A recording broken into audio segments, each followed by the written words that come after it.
I'm Tonia Schwartz. I'm an associate professor at Auburn University.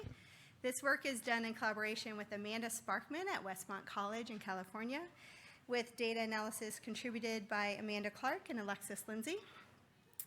The sunrise view is one of our field sites on Santa Cruz Island of the Channel Islands, where this work is largely being done.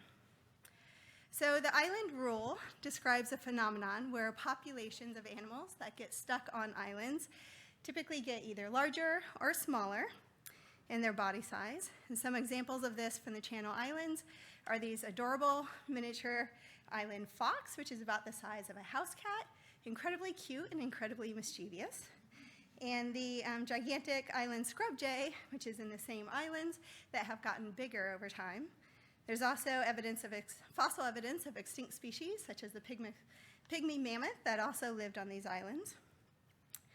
But going beyond body size, the island syndrome is a correlated set of traits that in these island populations have all changed somewhat in synchrony relative to their mainland counterparts. And so these are other aspects of morphology, life history, reproduction, and even behavior.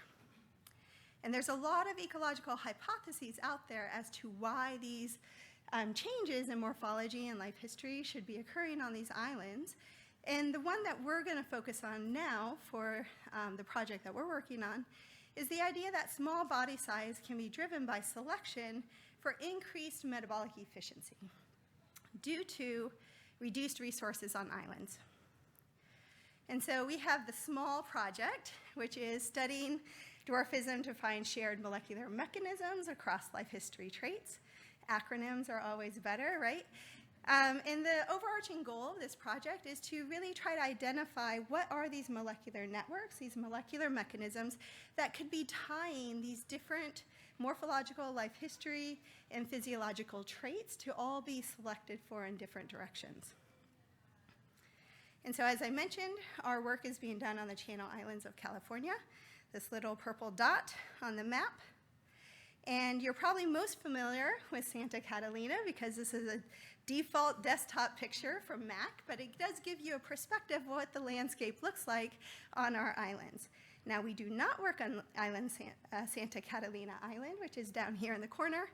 We work on the different sites here in yellow, so Santa Rosa and Santa Cruz Island, which do not currently have human populations, and two mainland or continental sites on California, what we refer to as the north site, which is up by San Francisco and San Jose, and the southern site, which is down by Santa Barbara and north of LA. So these are the four sites for the data that I'll be talking about today. So in our SMALL project on Santa Cruz Island, we have 5 different species of reptiles that have gotten onto these islands, and 3 of these species have in parallel evolved this small body size that we've documented. And there's 2 species of lizards that have not. And so and the objectives of what I'm going to talk about today is we're characterizing, trying to go beyond just the morphology to characterize these island syndromes across these different levels of biological hierarchy on this Channel Island system. And then where we want to go and where we're starting to go is to try to identify these molecular mechanisms of repeated evolution in this island system. And so starting with the morphology, this is what we're looking at. So these are the same hands that are holding an island gopher snake up in the inset and then a mainland gopher snake in the background. And so this is the contrast that you see between mainland and island populations. And here's the data. So you'll see multiple of these graphs. We have locations, so mainland or island sites on the x-axis, and adult body size and snout vent length on the y-axis. And for most of our data, we have both male and female data. And you can see that in the gopher snake is 31%, on average, 31% smaller on the islands. And so you're going to see a lot of these, so I'm just going to put them up in a row here. Sorry, keep trying to use the pointer, and that doesn't work. So when we move on to the yellow belly racer, we can see the same pattern where they are 10% smaller on the mainland, or on the islands relative to the mainland. Females are larger than males in both locations, but overall both sexes decrease in body size on the islands. The alligator lizard is 14% smaller on the islands relative to the mainland. And when we look at our non-dwarf species, we see that the side-blotched lizard, there's no change across both the sexes. Interestingly, in the western fence lizard, the females have no change, but the males actually have an increase in body size, and there's an increase in sexual dimorphism on the islands. We're going after life history. Now we have extensive mark recapture on these islands, but growth rates and lifespan are going to be a few years out. But what we can look at most immediately is reproduction. And so Amanda is amazing with a portable ultrasound in the field, and we can get videos and images such as this, where the top one is snakes. And so we have, you can count 3 little eggs there, like little beads on a string. The lower image is from a lizard, and the eggs are packed in there more like grapes, a bunch of grapes. And so from these data, we can get a lot of interesting information, not only number of eggs, but also size of eggs, and also size of reproductive maturity. And this is what I want to focus on here, is here on the x-axis I have snout vent length, and on the y is the density, so the number of individuals that are in each of those different size classes, with island in blue and mainland in green. And what we can see from this, for the yellow belly racer, that on the islands in blue, they can start to reproduce at a smaller body size. And we see this in that southern alligator lizard as well, to even more extreme. They are able to reproduce, put effort into reproduction at a much smaller body size. So they're reaching sexual maturity at a smaller body size. Now, this is not age, because we don't know the age of these animals. It's body size. When we look at the western fence lizard, we see no difference in when they start to be able to reproduce at what body size. Starting to look at physiology, we go for the lowest hanging fruit, and that's blood glucose, right? So we're in the field, we have blood, we stick it on a glucometer, we get field baseline levels of blood glucose. We know from artificial selection experiments on cattle and chickens that when you select for metabolic parameters, you can genetically adjust the baseline levels of blood glucose. So we know there is a genetic component as well as environmental components to levels of blood glucose. And so that's why we started with this measure as a first step and to try to understand metabolic aspects in this system. And we see for all 3 of our dwarf reptile species that all of them have lower levels of blood glucose on the islands. When we look at our non-dwarf species, there's no difference in side-blotched lizard, but interestingly, in the western fence lizard, we see a very small but significant decrease in blood glucose on the islands as well, which is something we're continuing to look into. As this could be potentially an environmental, reflecting the environmental difference, and the more exaggerated baseline differences could be the combination of both genetic and environment, is what we're curious to find out. We are just starting to get into the genomics, and so we're kind of using 2 different approaches. The first is targeted different genomic elements to try to understand genetic by environment interactions. How are these animals responding differently on these islands? The first one we're looking at is mitochondrial copy number, and then we're also getting into telomere length. I'm not going to talk about telomere length, but if there's people out there that want to talk about telomere length, I would love to talk with you. And then whole genome resequencing of these populations to test candidate pathways that we're interested in, as well as to do scans for selection. So in the alligator lizard, we started looking at number of mitochondrial genomes in their blood cells. And this is thought to be an estimate of mitochondrial density, as well as a proxy for some aspects of metabolic physiology. And this is work collected, or data collected by a number of undergraduate students that came from, we did a lab exchange, so Westmont College that came over to Auburn University to work in the lab for a while, was led by my graduate student, Ocean. And what they found is, it's a busy graph. So on the x-axis, we have early spring, May and April, so when these animals are just starting to come out and we can catch them. And then in May, later in the summer, when they're should be starting to ramp up for reproduction and growth. And on the y-axis, we have our mitochondrial DNA copy number. Orange is the mainland populations, and the blue is the island populations. And we see a significant interaction between mitochondrial copy number and the location, where what it seems like on the islands is that as you progress through the season, they are increasing their mitochondrial copy number, but we don't see that same effect in the mainland populations. And so this is fresh data from this summer, so we're really excited to continue to follow this up and try to understand, is this actually telling us something about metabolic demand and how those animals are responding differently to the metabolic demand in these different locations. We currently have 77 genomes from the gopher snake that we're just starting to dive into. From the nuclear data, you might say, is there a structure of these different populations, different species? The northern and southern mainland have already been documented to be different subspecies, and that is supported by our nuclear data. And the island populations, although they seem more similar to the southern mainland populations, they do form a distinct clade as well, the two islands together. From the mitochondrial genome haplotypes, so these are the whole mitochondrial genomes that we pulled out from our sequencing data. You can see down in the bottom in the blue, all the northern mainland haplotypes, a lot of them, they're diverse, they're different. Up in the other corner, let's see, that corner, in tan, you see the southern mainland sites, and then in orange, you see Santa Cruz Island. Interestingly, we have two different haplogroups on Santa Cruz Island, and there's actually a lot of mitochondrial diversity on the island, which surprised us. On our few samples from Santa Rosa, they are distinct, and there's not many of them, but we don't have many animals.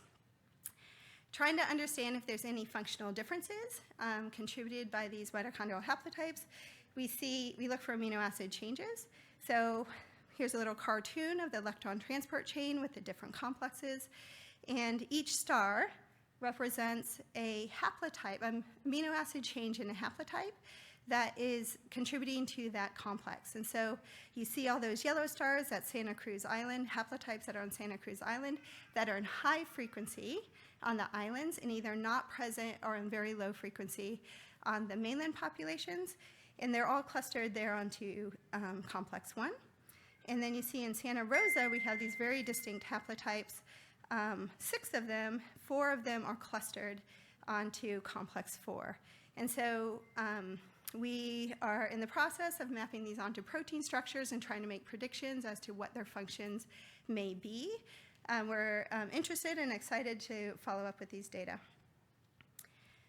So in conclusion, what we are doing and what I hope I've showed you is some of our data that I had time to talk about these different levels of biological complexity where we see in parallel they are changing in morphology. I showed you body size data. We also have some other morphological data that I didn't have time to present. Variable aspects of reproduction, many of which I didn't have time to present, but then also now we're diving into the physiology. I presented some data on glucose, that's intriguing. We're now going into measuring a lot of the other hormones in the blood and growth factors to look at those physiological networks, and hopefully cell culture to look at metabolic rates at the level of the cell. And we're starting to get into some of the molecular mechanisms. We have some indications that there could be some interesting mitochondrial function changes that we will continue to follow up on.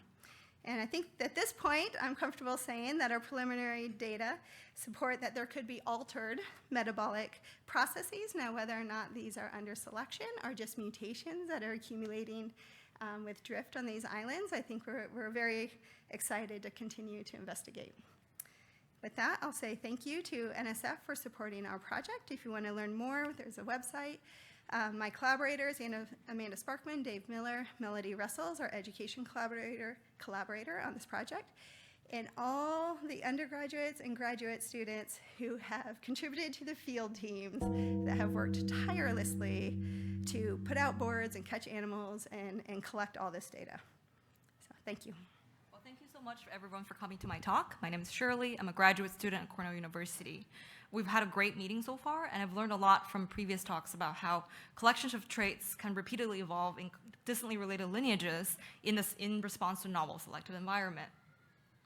And so changing systems a little bit in plants, such collections of traits that evolve in response to novel pollinator environment are termed pollination syndrome.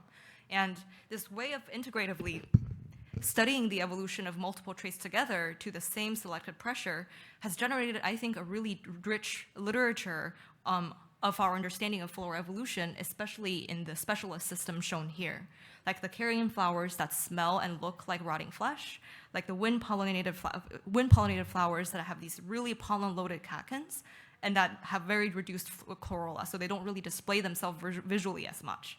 Or the hummingbird-pollinated system, where you have bright red tubular flowers with very dilute nectars.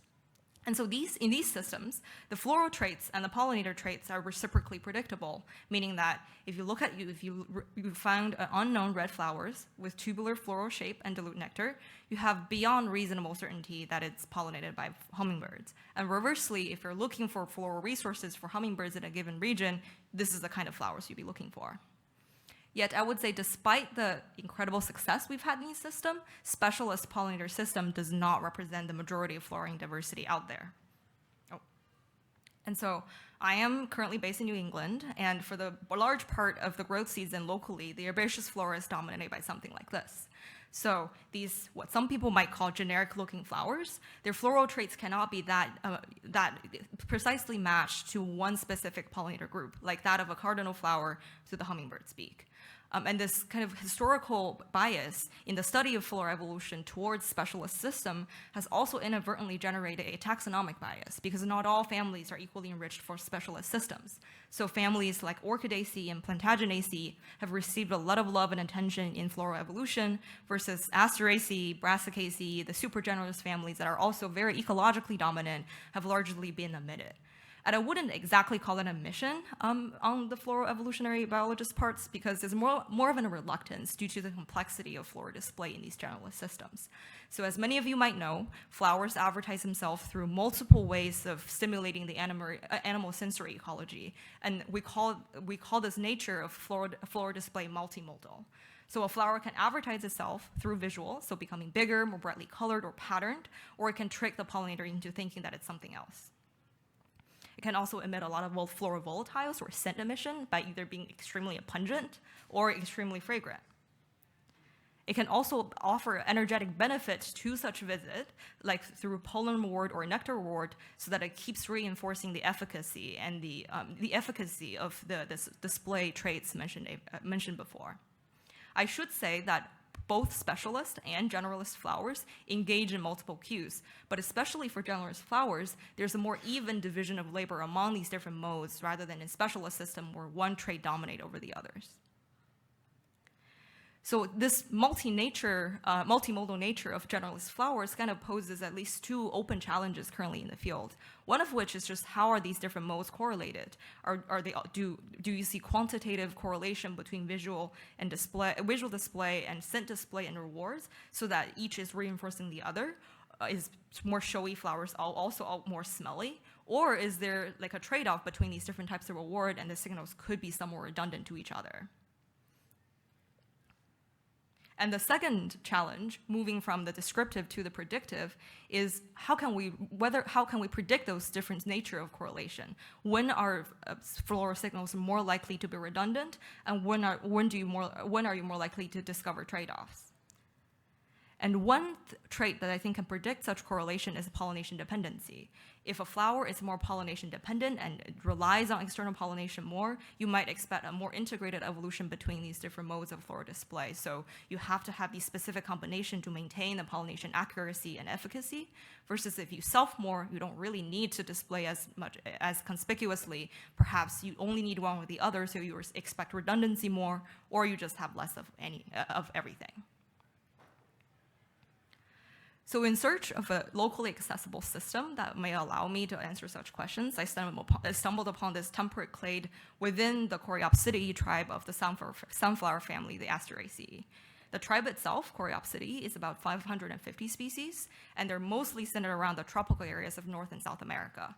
But there's this one expansion up north into the colder regions of North America, which represent one single monophyletic clade.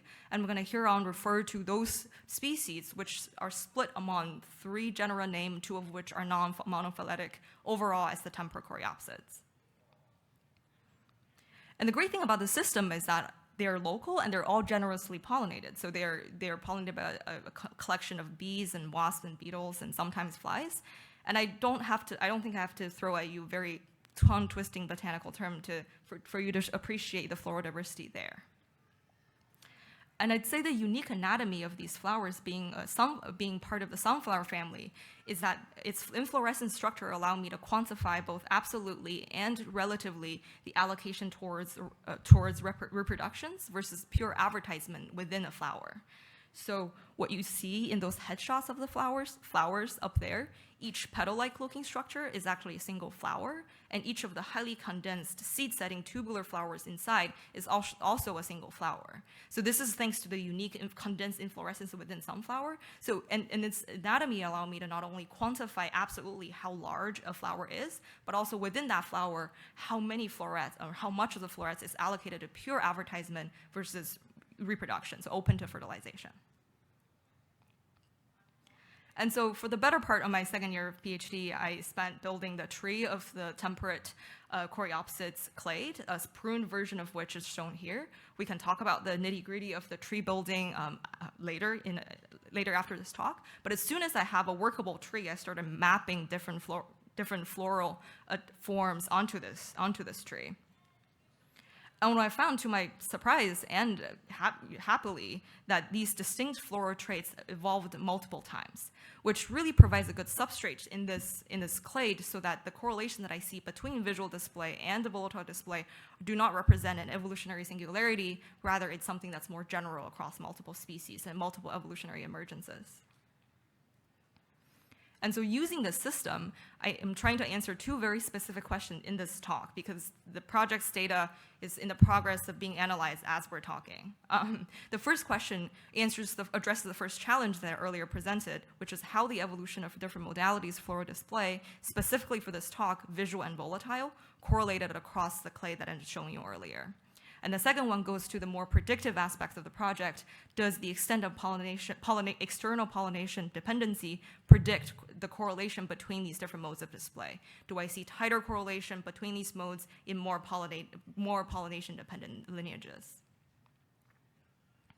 I have measured tens, if not hundreds, of floral traits at this point, most of which are unanalyzed. So for today's talk, I'm going to show you just one visual display traits and one volatile display traits that I think shows you where the project is going conceptually, and I think shows you the promise of the entire data set. So for the visual display, I grew up all of the species, multiple individuals for each, and I took frontal photos of the inflorescences. And I measure the diameter of both the total display and the center disc display, which, while it participates in the total display, it's the only part of the flower that can participate in reproduction. And I took the ratio of that total display to the reproductive part of the display, and I termed that relative visual display allocation. So you end up with a ratio of 1 or larger, and the larger the value, the more of that display area you're allocating to the non-reproductive part, so the petal-looking like part. So in this scenario, you would see I guess on the flower on your right would have a smaller value and lower relative investment into that flower. And for species that have evolutionarily lost the petal-like ray florets, they have a value of 1. And for volatile display, I just collected the scent emission of all the flowers, again, multiple individuals for different species. And for today's presentation, I'm only going to show you the total emission rate of these major compounds with known function. So we know that these function in other species in pollinator attraction, and that they take up the large majority of the reads. I'm emitting peaks or compounds that takes up less than 5% of the total emission, and I'm emitting other compounds that we don't exactly know what they're doing in the rest of the literature. And so in response to the first question, how are these two different modes of floral display correlated? I plotted those two traits' value against each other, and on both axes, the increased value indicates that there's enhanced display in that mode. And what I found is that after correcting for phylogeny, this is regression line from a phylogenetic generalized least square, there's overall weak but significant negative correlation. So the more relatively visually conspicuous a species is, the less it emits known functional compounds in pollinator attraction. I would also say that because some species have evolutionarily lost the visual display part, sometimes you may have good reasons for including or excluding them in the analysis. So if this analysis is done both with and without those ones that evolutionarily cannot partake in the visual display part of it, and including them and excluding them doesn't really change quantitatively qualitatively the conclusions that I'm drawing. So, given this weak but significant negative correlation, one might think that there's a genetic trade-off, maybe there's an energetic trade-off between these modes of display. Maybe one of the two is sufficient, so there's no need for a species to invest in both. Maybe there's a genetic constraint where spatially what produces the visual display is not the part that produces the scent. So necessarily by having one of the two, you have less of the other. Hold that thought. So, having found some correlation across species, now we'd like to see whether different species, given their perhaps different levels of dependency on pollination, predict and fine-tune that negative correlation. And so for most of these species, I measured for how much they depend on pollination for its seed set. So on the x-axis, what I did was I grew up these plants, bagged some flowers, and just left them undisturbed, and then openly pollinated other flowers with a collection of pollen from other individuals of the same species. It is very difficult to do the standard emasculation procedure for sunflower heads. So this is the best proxy that we can, considering experimental feasibility. And so a zero value means that it doesn't matter if you apply external pollen or not. External pollination does not increase the relative seed set of species, versus the number of 1 means that it increases by 1-fold, so the total seed set doubled if you externally pollinated. And what you can see here is that there's a lot of variation, and the variation is quantitative. While it's quantitative, it also reflects two biological reality. One is that there's a group of species spread across the phylogeny that does not benefit from external pollination at all. And the other ones, that I'm going to term outcrossers here, benefit to external pollination to varying degree. And so for the rest of the analysis, I'm going to show you both the quantitative analysis, the regressing displayed against the quantitative measure of self-pollination dependency, but also categorically splitting them into whether you need or benefit from external pollination at all. So for visual display, what I found that is the pollination dependency doesn't matter at all. It doesn't seem like more pollinator-dependent species are necessarily more visually conspicuous. And this is true both quantitatively and categorically. So no matter which proxy of dependency you look at, it doesn't really matter. The flowers look somewhat visually the same. But it does matter if you do the regression within each type. So within the autonomous sulfur species, so if you categorically do not benefit, somehow that tiny small variation does produce a negative relationship between the tiny bit of pollination dependency to the amount of visual display that you have. And then there's no such relationship in the outcrossers. And for the scent display, I found that those species that are categorically more dependent on pollination actually emit more scent, suggesting that scent might be the dominant function in pollination attraction in this clade. And quantitatively, there's the positive relationship maintains too.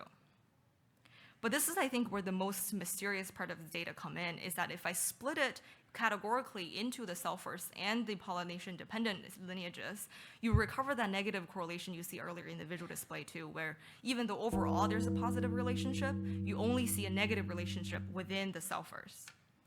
I'm at my last slide. So I think this is why we need to think about, so if you think about the variation within the selfing, that variation is afunctional because categorically you do not need any pollination. So I think this is actually a case where the negative correlation I saw you earlier is kind of spurious, because if you're mostly selfing, your visual display and your scent display is somewhat constrained, perhaps due to the fact that they're produced by the same floret. So having one necessarily means having the other, versus if you're more self-incompatible and rely more on, not self-incompatible, if you rely more on outcrossing, then you diversify in this phenotypic space and try out different evolutionary strategies to make yourself more conspicuous in many ways, therefore kind of obscuring the overall the simplistic linear regression between these two species, these two traits. And with that, I do not have any time for questions, but thank you very much for listening.